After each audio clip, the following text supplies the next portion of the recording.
వచ్చేటప్పటికి 408 ఇవ్వలేమని అప్పుడు చెప్పినటువంటి వాళ్ళు 319కి ఇచ్చేశారు. ఎలా ఇచ్చారో చెప్తా నేను, దానికి కూడా చెప్తా నేను.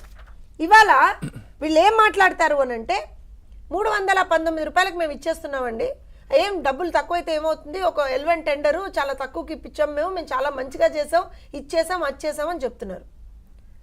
ఉత్తరాఖండ్లో ఉన్నటువంటి బోలే బాబా అనేటువంటి ఒక సంస్థ, ఒక డైరీ, అది అక్కడి నుంచి వైష్ణవి డైరీ ఎక్కడుందండి? పెనుబాకలో ఉంది. అది ఎక్కడుంది? నాకు తెలిసి తిరుపతి కొంచెం I think around some 100 kilometres దూరంలో ఉంటుంది. ఉత్తరాఖండ్ నుంచి వైష్ణవి డైరీ, ఉత్తరాఖండ్ బోలే బాబా నుంచి వైష్ణవి డైరీ వాళ్ళు కొంటారు. ఎంత కొంటారు? కిలో నెయ్యి 355 రూపాయలకు వాళ్ళు కొంటారు. కొని ఆ వైష్ణవి డైరీ నుంచి ఈ ఏఆర్ డైరీకి 318 రూపాయల 57 పైసలకి ఏఆర్ డైరీ వాళ్ళు కొంటున్నారు. 355 రూపాయలకి అక్కడ కొంటాడు. మరి ఎందుకు తగ్గించారో నాకు తెలియదు. ఎవరన్నా సరే ₹1 పెంచుకొని అమ్ముతారు ఎవరైనా. వీళ్ళు 318.57.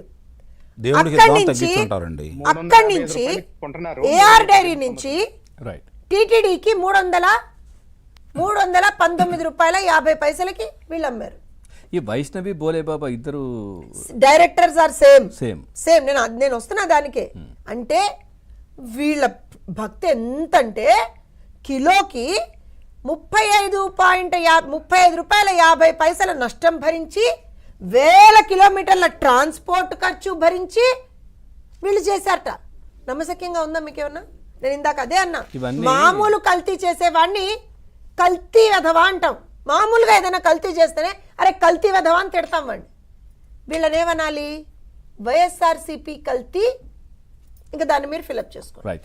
ఒకసారి బీజేపీ పార్టీ నుంచి జయప్రకాష్ గారు ఉన్నారు, వల్లూరి జయప్రకాష్.